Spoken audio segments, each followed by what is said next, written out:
cross multiplication method.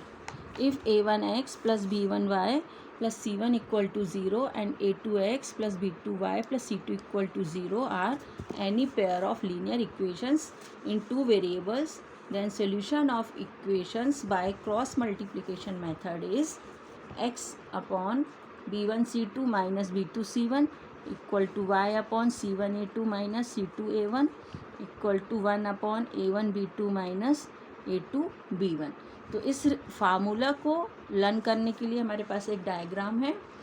x y 1 लिखना है, फिर b1 से स्टार्ट करना है, b c a b, b1 c1 a1 b1 b2 c2 a2 b2, और फिर इसके बाद इसको हम फर्स्ट डायगोनल कंसीडर करें तो b1 c2 minus b2 c1, ये x के डिनोमिनेटर में लिखना है, y के डिनोमिनेटर में c1 a2 minus c2 a1 और 1 के डिनोमिनेटर में a1 b2 minus a2 b1।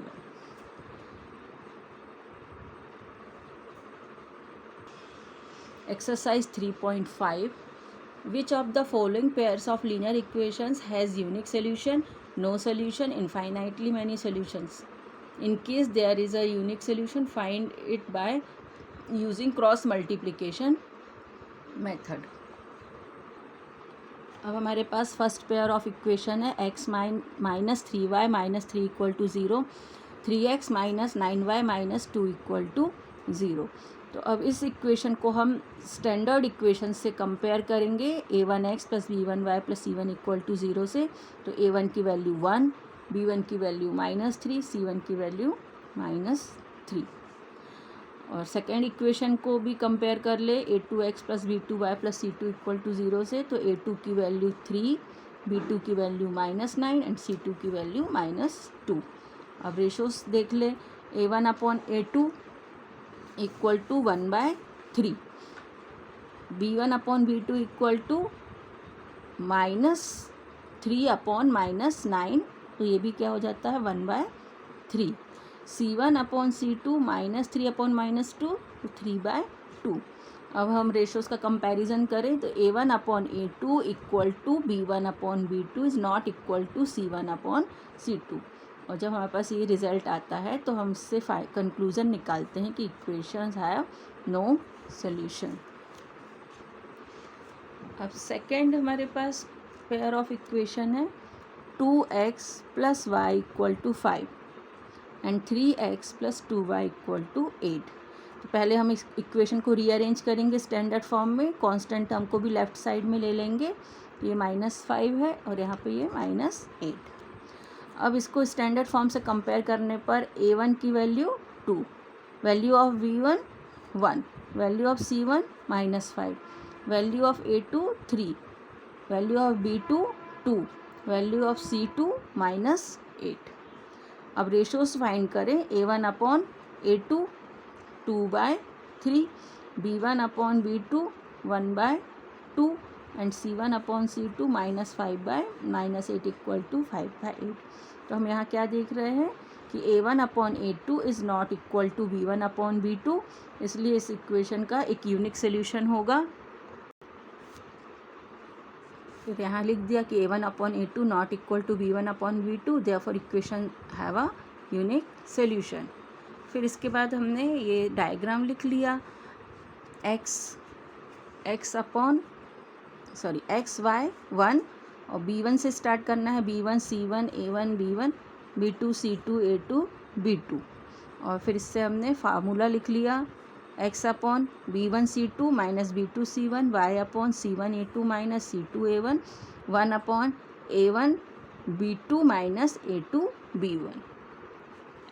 अब हम फार्मूला में वैल्यू पुट कर दें तो x upon 1 -8 -2 -5, y upon -5 3 -8 2 and 1 upon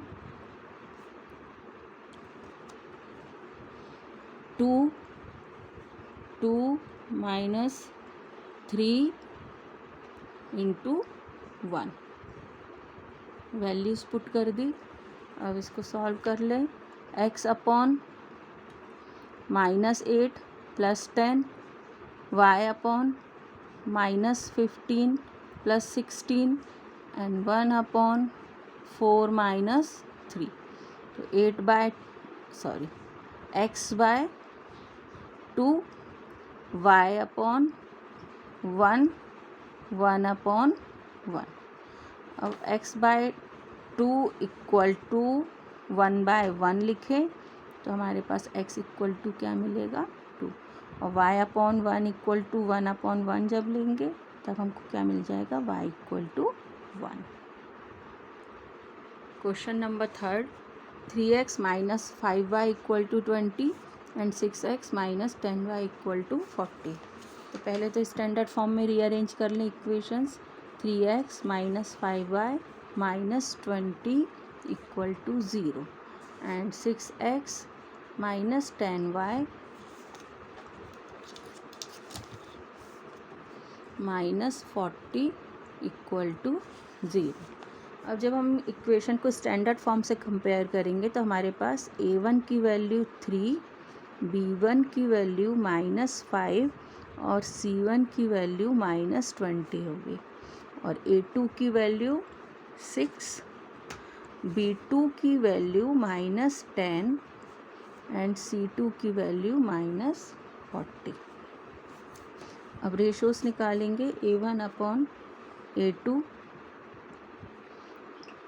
equal to a1/a2 equal to 3/6 equal to 1/2।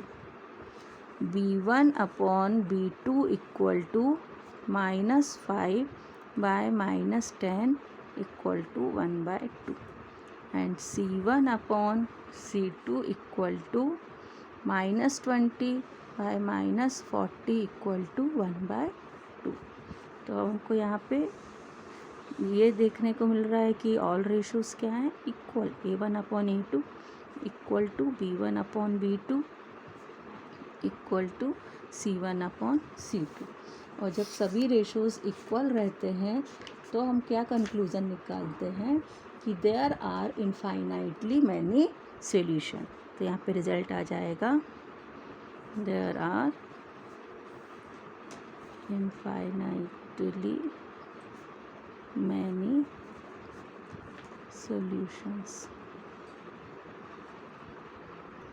Question number 4, x minus 3y minus 7 equal to 0, 3x minus 3y minus 15 equal to 0।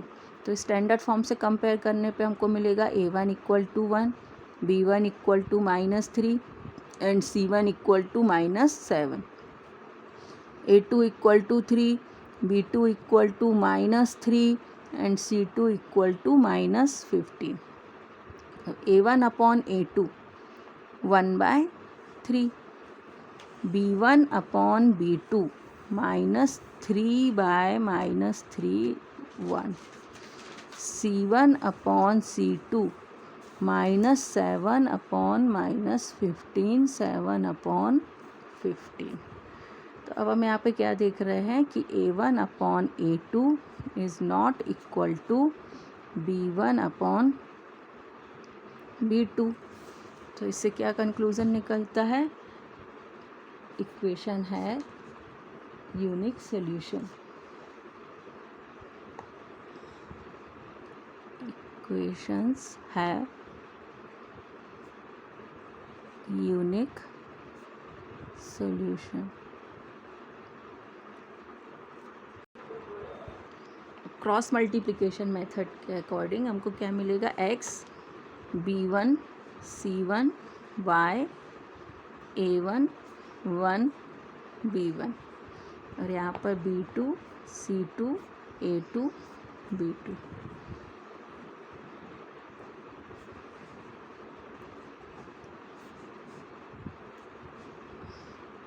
अब cross multiplication method का यहाँ पे formula लिख लें, x upon b1 c2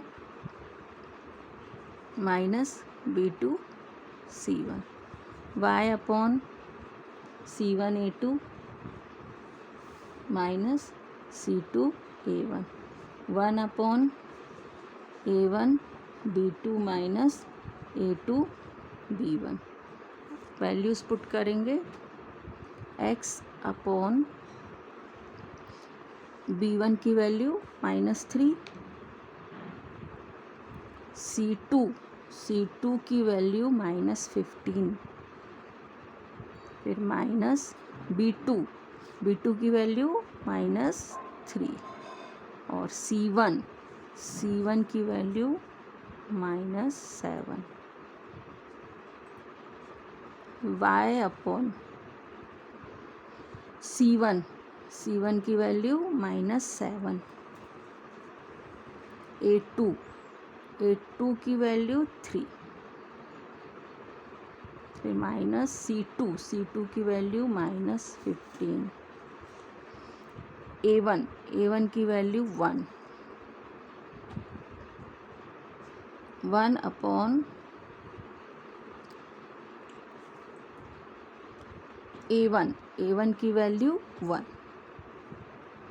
B2 की value -3, minus A2 की value 3, B1 की value -3। Values put कर दी, इसको आगे सॉल्व कर ले।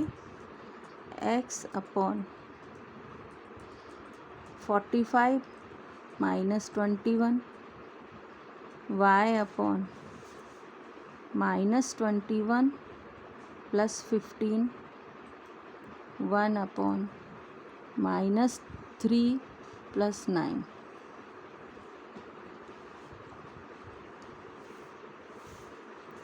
x अपॉन 5 - 1 4 और 4 - 2 2, y अपॉन -21 प्लस 15 -6 और 1 अपॉन -3 प्लस 9 1/6। अब फर्स्ट और लास्ट रेशो को कंपेयर कर दे, x upon 24 equal to 1 upon 6, this implies x equal to 4, ये 24 इधर जाएगा। एंड अब लास्ट टू रेशो से y upon -6 equal to 1 upon 6, y equal to -6/6 equal to -1।